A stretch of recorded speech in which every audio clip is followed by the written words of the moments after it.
Okay, so far I remember that we finish this much. After math, we finish what is the Newtonian fluid and what is the non-Newtonian fluid and what is their property. A Newtonian fluid, the fluid which obey or follow the Newton law of viscosity, that is called Newtonian fluid, and fluid that are not obeying Newton law of viscosity, that is called non-Newtonian fluid. Example, Newtonian fluid, water, air, oil, glycerin. And non-Newtonian fluid, you have ketchup, Buckingham fluid, piezoelastic gelling style, and dilatant fluid. Okay. Now, what is the Newton law of viscosity? We know the tau equal to mu du by dy. And this equation, if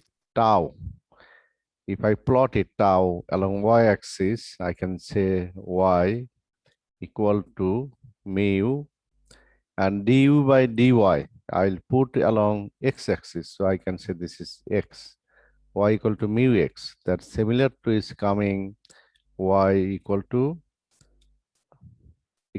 mx, right? Like a straight line passing through the origin.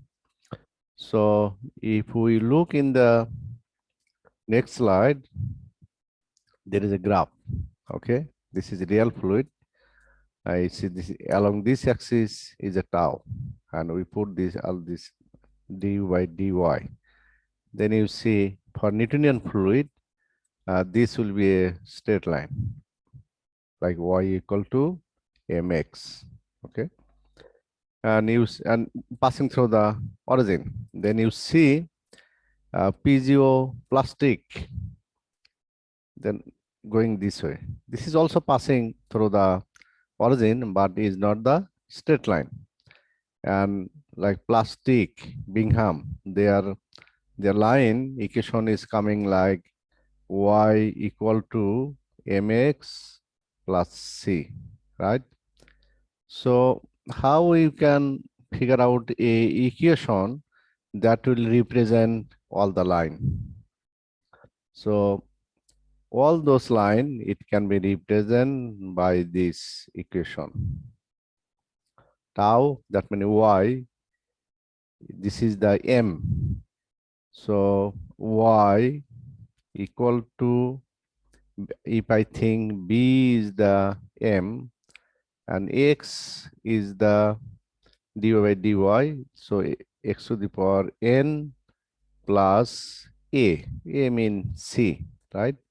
So instead of y equal to mx plus c, there is a power x to the power n.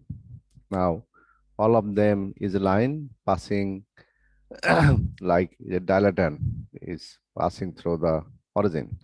So in case of a Newtonian fluid, our equation y equal to mx. So in that case, a will be 0, right? For Newtonian fluid, a 0 and n will be equal to 1. Then a line passing through the origin. But for dilatant fluid, it also going through origin.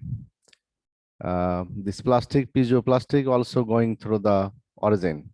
So in that case, for both case, y will be 0.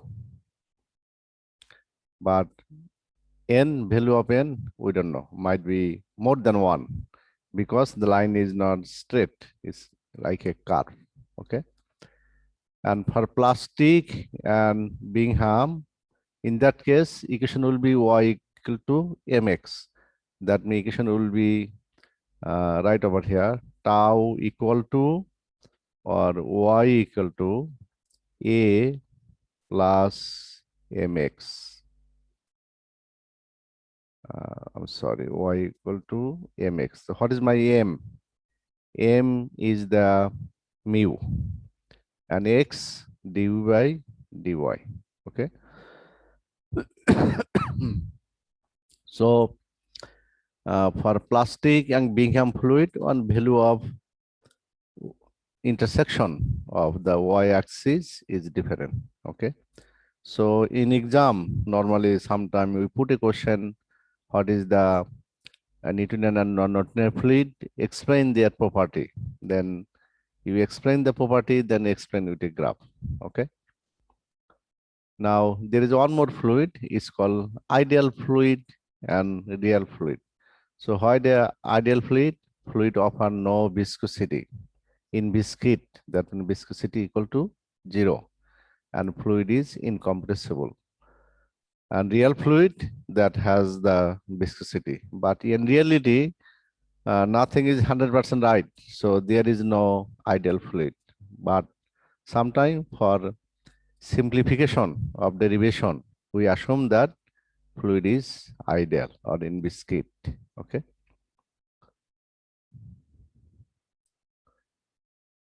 Now, next slide, I just put some math from the uh, some math book or website, because to solve the some solution of analytical formula, to derive the formula, we need to use some math. Number one thing, Taylor series, that is a very good uh, series, famous series. Most of the time we use this series. What is that series?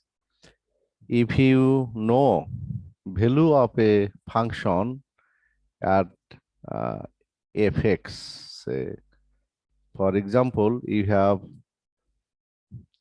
fx equal to x to the power 4 plus 3x cube minus x plus 4, just for example. And you know this value of this function fx at x equal to 3, say equal to 2.99. So what will be this value f at 3.2 will be how much? So f equal to 3.2, this I can explain it like 3 plus 0.2. So what will be that value?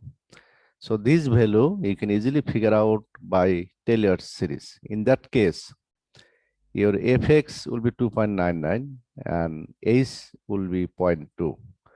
That means if you know the value of fx, then you can figure out fx plus h equal to fx plus derivative, first derivative of fx into h plus second derivative divided by factorial 2, then h square. Okay. This is Taylor series. Sometime we need to use it. You just look at, I just give you example of Taylor series, how we can apply this one. Okay. Now, fluid has one very property, important property, that it has pressure. And if you put a fluid in a bucket, all the bucket wall will experience pressure. If you swim under the sea about say 10 feet, 4 feet, you might be okay. But you like to go down like 50 feet, you will experience some pressure. And you are getting out from the bottom, like from 20 feet or 50 feet, gradually you're moving up, your pressure will decrease. So this is very important that you need to figure out the pressure of the fluid. For example, all the river dam, their cross section is look like this one. So this is the top surface of the dam and this is the bottom. So why they make it wider? Because in rainy season you have water this much, right? Gradually water height increase and water pressure at the bottom will be higher. And this pressure is depends on the height of the water. If its water level is coming down, then pressure will decrease, because in that case your height of water is this much. Okay. So we see that pressure vary with the depth, and we need to derive the formula that how you can measure pressure at bottom of a sea. You have option, you put a pressure gauge there, some sensor that give you the pressure.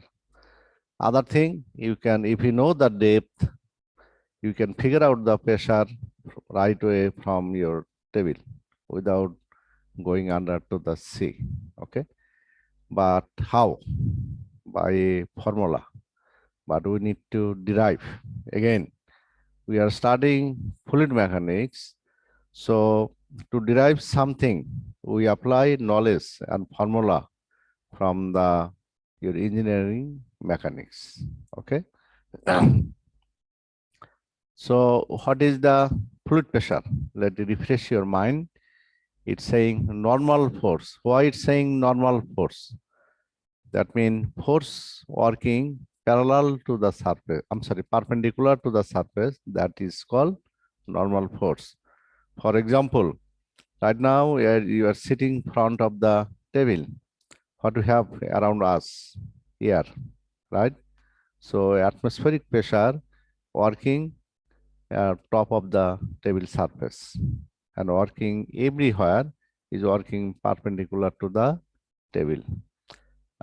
For example, I have a paper. I'm holding like that, it's staying. So atmospheric pressure working perpendicular to the paper, right?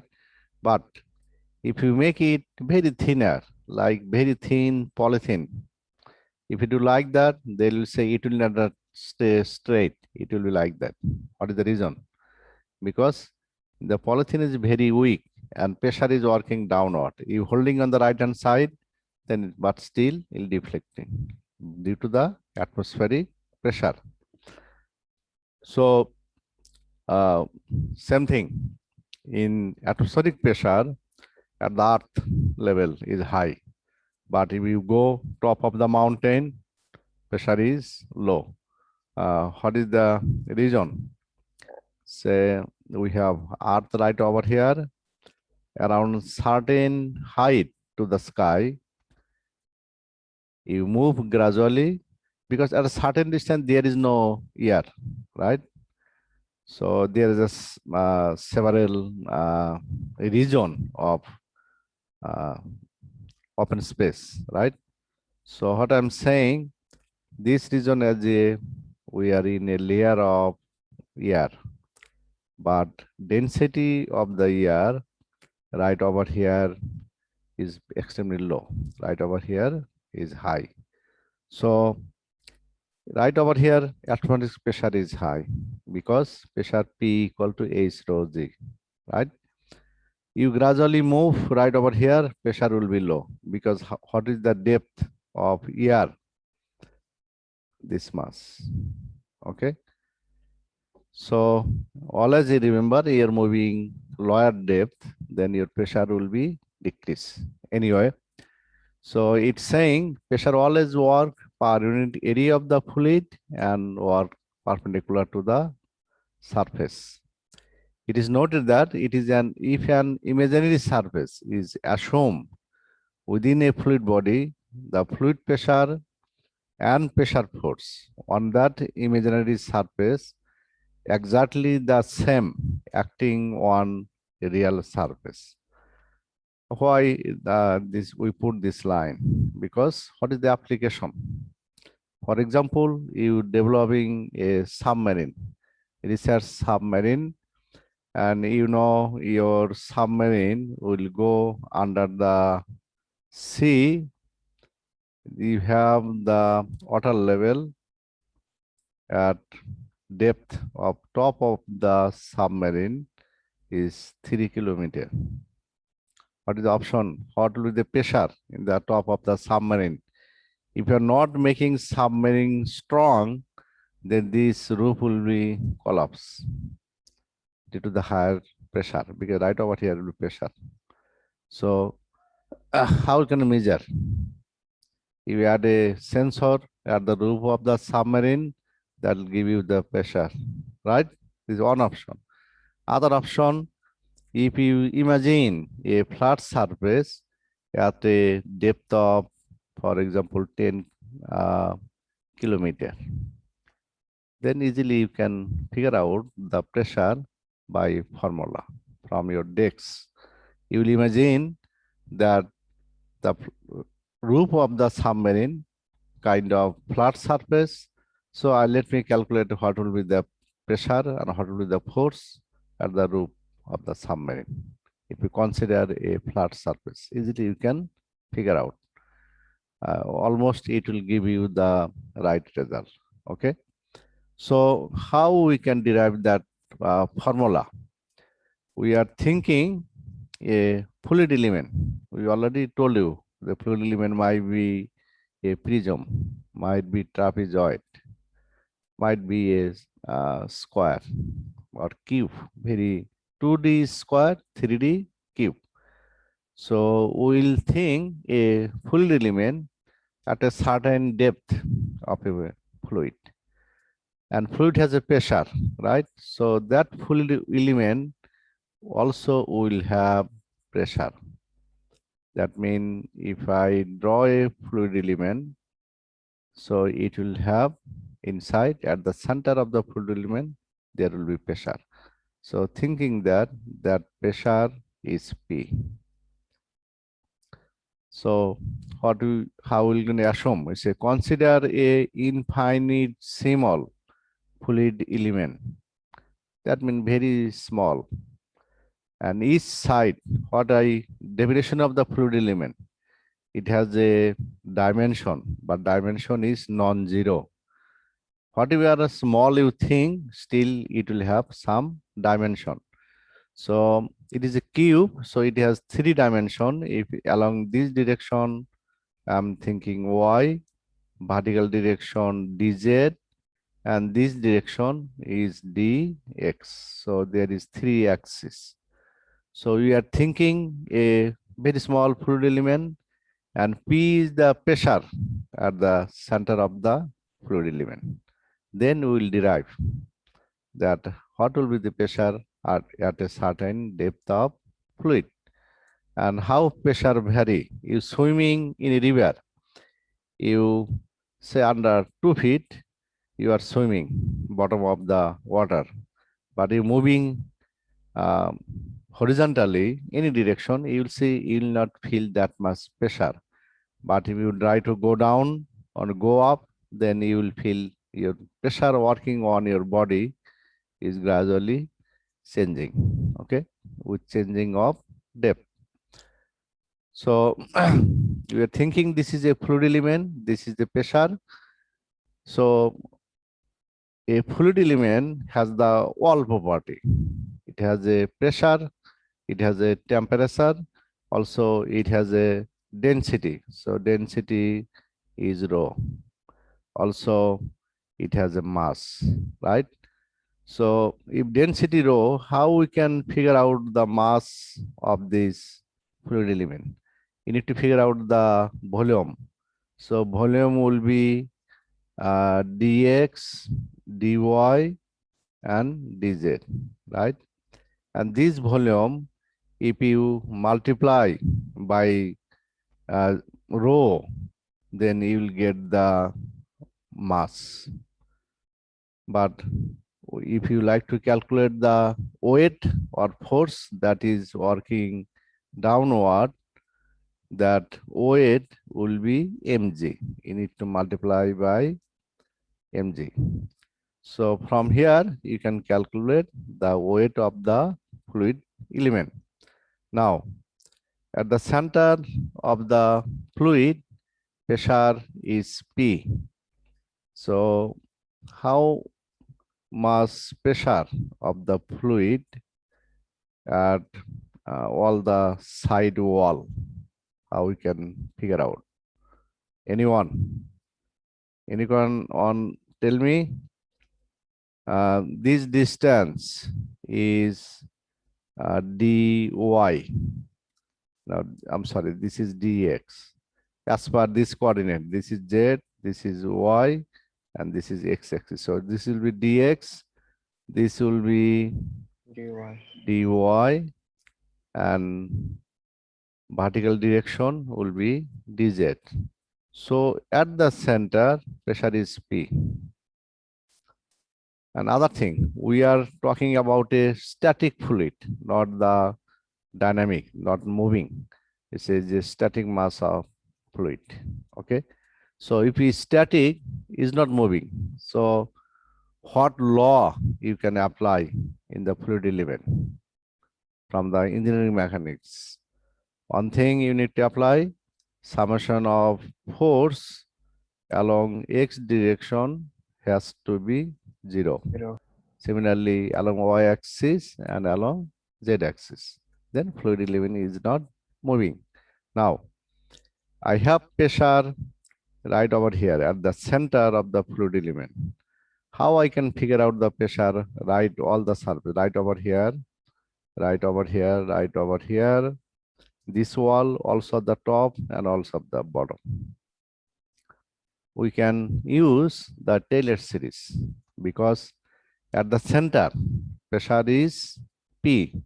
So what will be pressure if I move to the right, this direction? That means this mass distance. What is this distance? This length is dy. So this distance will be dy by 2. So this is my h. We know that f of x is given right over here, f of x equal to p. So what will be the value of p pressure when h equal to y by 2? So we'll use the Taylor series and figure out the pressure. Similarly, we'll figure out in this surface. But your y respect to this axis, your y increasing along this direction, right? So when you like to measure pressure right this surface, your h will be positive. H will be centered to right over here. But if you figure out the pressure right over here, then your h will be negative. That means h will be minus y by 2. Okay. Similarly, you like to figure out the pressure, then what will be your y? I'm sorry, h. Then h will be this much distance. That will be dz by 2. But if you figure out right in the bottom, it will be minus dz by 2. So let's derive it, okay? And I'll use the other file that will be easier to understand, okay?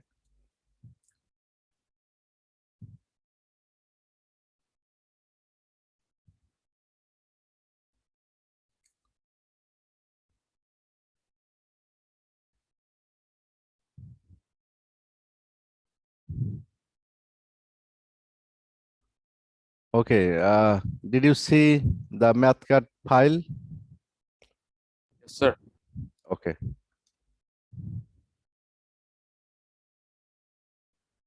And this is our fluid element. So this fluid element, if I draw it again by showing only the, you need to first understand that how many forces working theoretically in that fluid element. So you have this fluid element.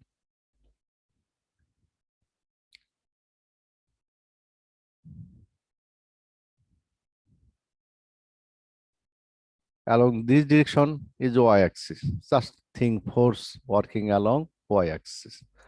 So right in this surface, right over here, has a fluid pressure. So fluid, due to the fluid pressure, there will be force. That force working along this direction. If you know the pressure, then multiply the area, you'll get that force. Similarly, on force working this surface, right over here, working positive y direction. If you know this pressure, multiply this area, you can figure out the pressure, right? Similarly, in this side and along x-axis, there is a pressure working in opposite direction. I put the wrong direction. Pressure working along this surface and also this surface. Similarly, from top surface, pressure force working and also bottom working right over here. And in the bottom, there is a one more force working. Which one? Anyone could tell me? In vertical direction, one more force, that is the weight of the fluid element. Center. Weight. Okay, this is the center. Weight is also downward. So three force working in vertical direction. Pressure at the top surface working downward, pressure at the bottom surface working upward, and weight of the fluid element working downward. And all other two axes, y and x axis, only two force working on the side opposite to each other. Okay. Now you see this height is dz right over here. This height is dz, then this is dx. So you get this area. If I know pressure, multiply the area, and this is the pressure. Okay. Similarly, in the left side, your area is this much, same area, because this distance dx and height is dz. And what is the pressure? This is the pressure. Now let's see how we can figure out the pressure from the Taylor's series. And other thing right over here, the force pressure equal to force by area. So how will figure out the force? Force equal to pressure into area. So this is my Taylor's series. So at along, I'm constantly along y-axis. So at Fy equal to P. But I need to figure out this will be right over here. This will be y, not the z. This is y. This is y. Okay. So I like to figure out the pressure at a distance y plus dy, because right over here I know the pressure, but I like to figure out the pressure right over here.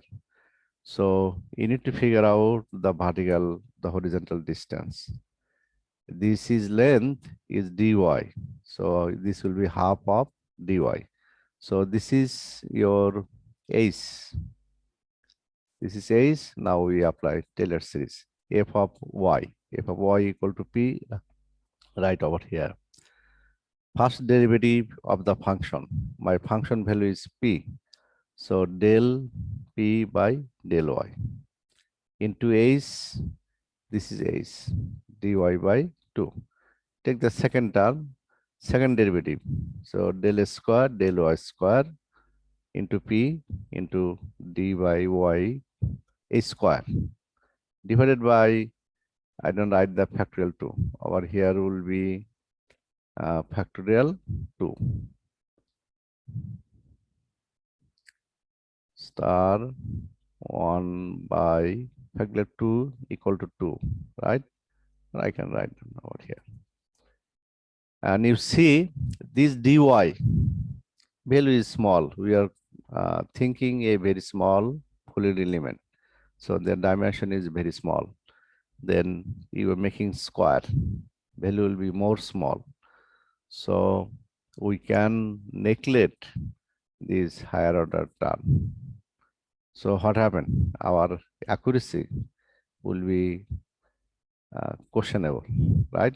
Because the hand will not be 100% accurate, but it will be close. Again, that's why we need to do some experiment. You need to work in the lab.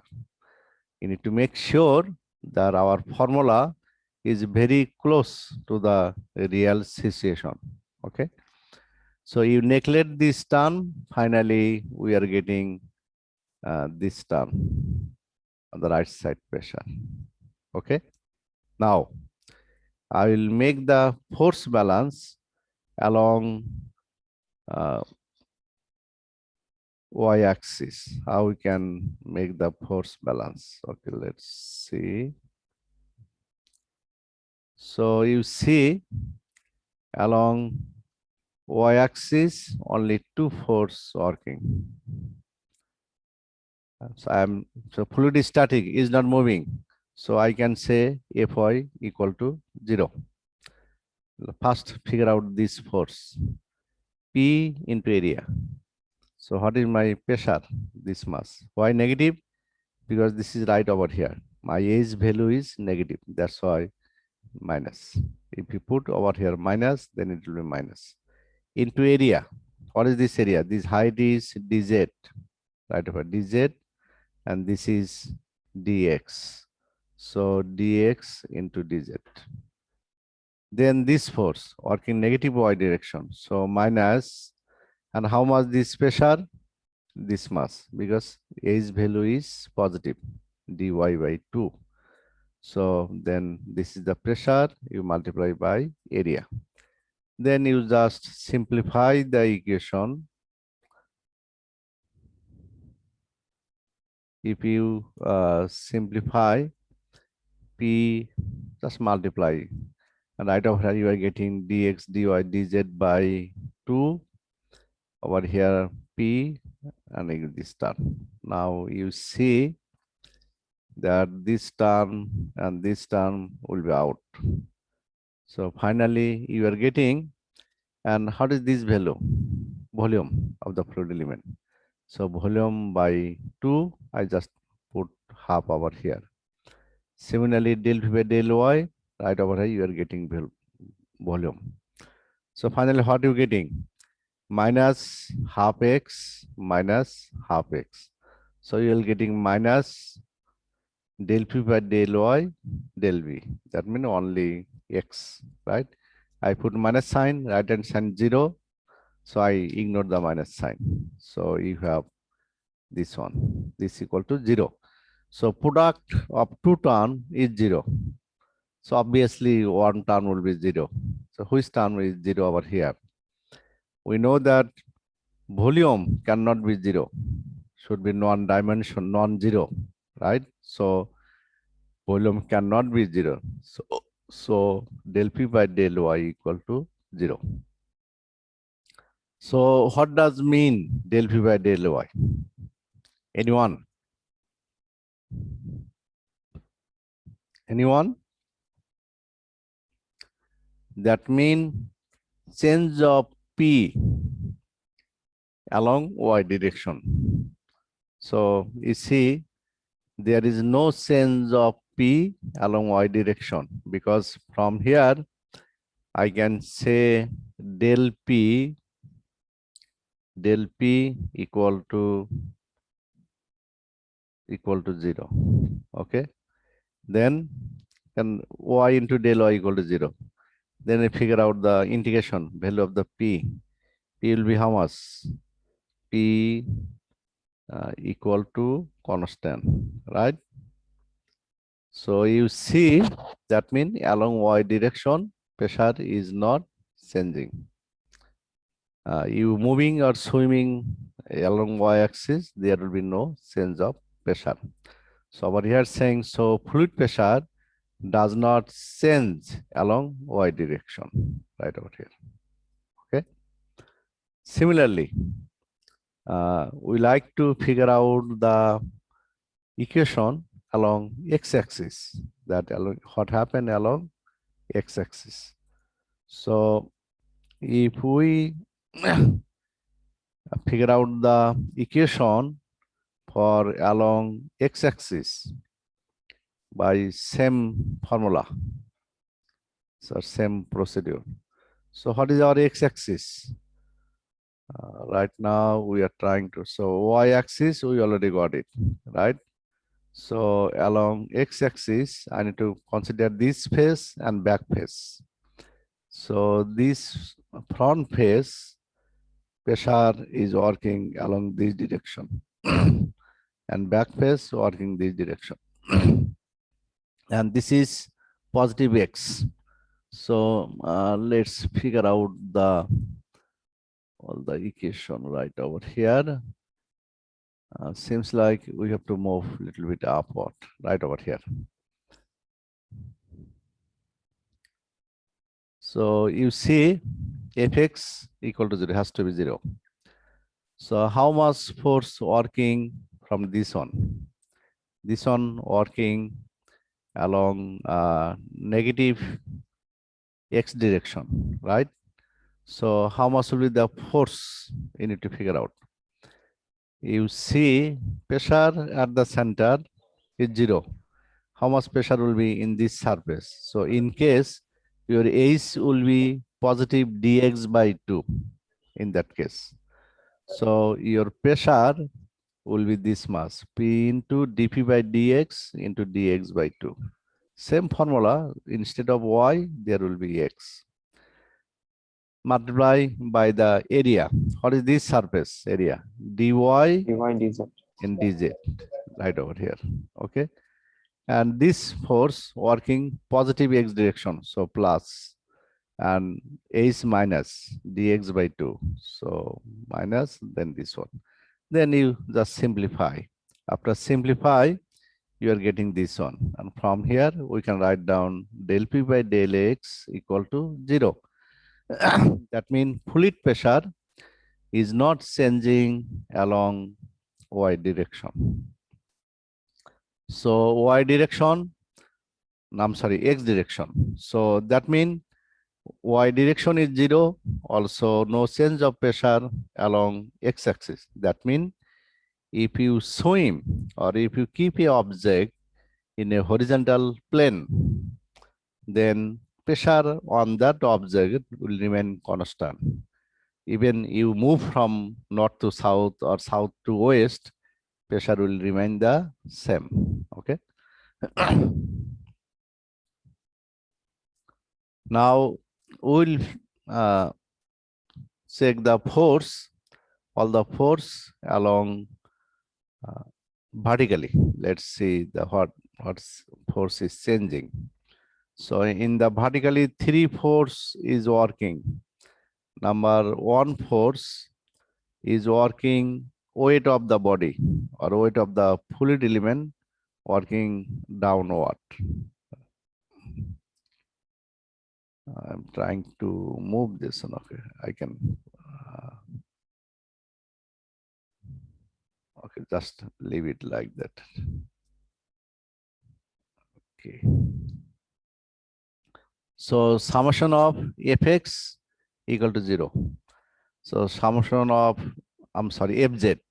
So fz is vertical direction. So vertical direction, we have one force downward working parallel downward on the top surface right over here, and also in the bottom surface working upward, then working weight of the body.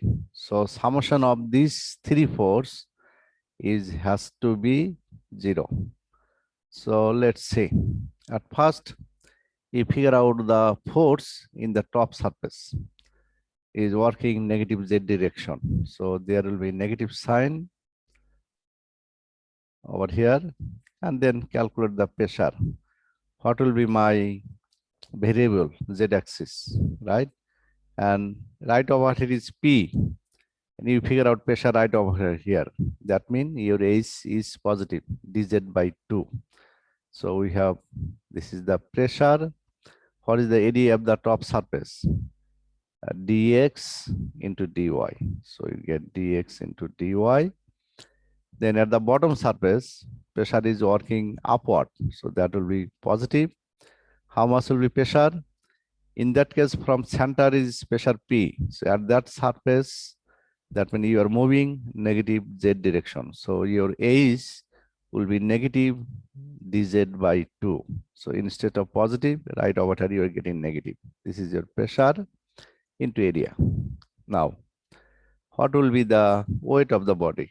Weight of the body is rho into V, you will get the mass, then multiply with the G. So you will the weight. So weight of the body, you are getting rho into G into volume. Volume will be dx, dy, dz, right? dz.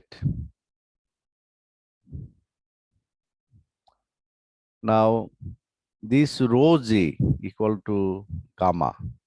So we can say gamma equal to rho into g. So weight of the body, W equal to gamma into xyz. So right over here we put gamma into xyz, working downward. So all the three force equal to 0. Now you just simplify. This is the volume, this is the volume, this is the volume. So half del P by del Z del V, half del P by del P del Z minus gamma into del V equal to 0. So this is minus half x, this is minus half x, right? So this is half x, so you get a full x over here. Now from that equation, you move this one in the right hand side or this on right hand side, and del V cannot be 0. So if you rearrange, you are getting del P by del Z equal to minus gamma equal to minus rho G. That means pressure is varying with Z axis, is not coming 0. That means if you move along vertical axis in a fluid, your pressure will be changed. So how we can figure out that pressure? You need to express in terms of height. And we can do it if we do the integration in all the side. How we can do integration? Del P by del Z. So dP equal to how much? So dP equal to, instead of gamma, again we put rho z. Okay, so rho z z. Now you do integration both side, left side and right side, respect to point 1 and 2. So what are we thinking? We are thinking 2 point in a fluid. This is the top surface is fluid. This is the point 1. This is the point 2. And this is y-axis. Right over here, z value is 0. So I'm integrating from 1 to 2. That means from z1 to z2. Right hand side limit will be z1 and z2. So if you integrate from 1.1 to 2, you get P2 minus P1, right hand side minus rho g, Z2 minus Z1. Now Z2 minus Z1, what will be the value? If you, this is Z2, subtract the Z1, you will get the height of 0.1. So at 0.2, that means right over here, top surface of the water, what will be value of pressure? P2. So I can say P2 is actually atmospheric pressure minus P1 equal to rho G H. So what will be the value of P1? You rearrange the equation, you get P1 equal to rho G plus atmospheric pressure. So this is called absolute pressure, that P at a depth is pressure at the depth H of a fluid will be equal to rho into G into H. This will be pressure, gas pressure. But if you apply at atmospheric pressure, then this pressure will be absolute pressure. Okay, this will be absolute pressure. And if you take only first term, that you are saying P equal to rho G into H, that will be gas pressure. Okay. So any question from this derivation? Any question? Let's go back to our presentation slide.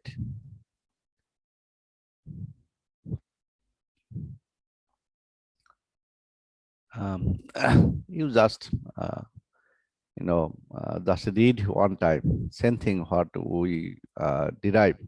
So after derivation, we are getting that if dz equal to 0, right over here in the derivative, what we found, math cut file, you see dp by dz equal to rho g. So if dz equal to 0, dz no change of distance along vertical direction, then dp will be 0. That means you are not moving along vertical direction, then change of pressure will be 0.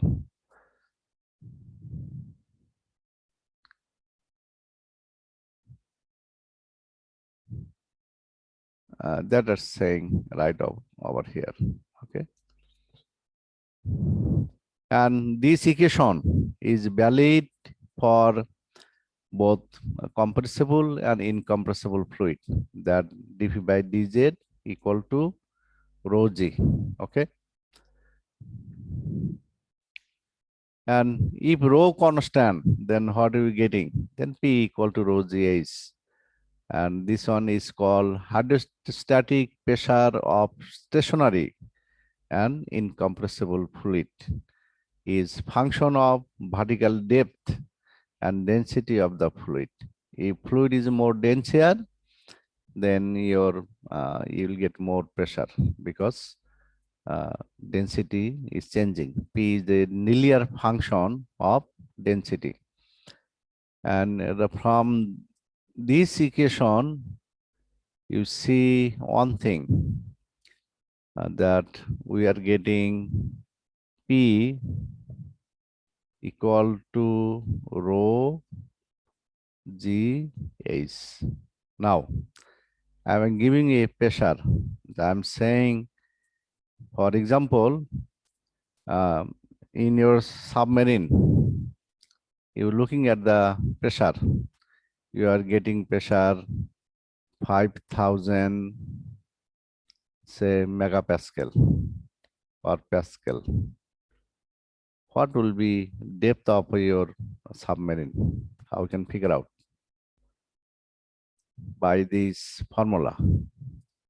Because A is equal to P by rho G. Or P equal to rho G equal to gamma, P by gamma. What does it mean actually? That means this pressure of any location you can express in terms of height of the fluid. If this is gamma you're taking for the water, then the whole pressure will express in terms of depth of certain fluid. That means height of a fluid. So remember two formula, P equal to rho GH, and if you have a pressure, then you can, those pressure you can convert in terms of H. For example, in some equipment manufacturer, they make the pressure sensor. In terms of direct pressure, they will give you height of the column of fluid. They will say there is a mercury on the tube, and say you are in the tube, there is a mercury. And you bought some sensor, and this pressure that is not giving directly pressure. It's saying pressure is 2 millimeter of mercury or 20 centimeter of mercury, Hg. Then how will figure out the pressure, actual pressure? Formula. P equal to rho GH. You put density of mercury multiplied by G, AC you convert in meter, then you will get the pressure. Okay, that means pressure can be expressed in terms of height of a fluid. Okay. I think our time is over, right? Yes, sir. So any question? Anyone has any question? No?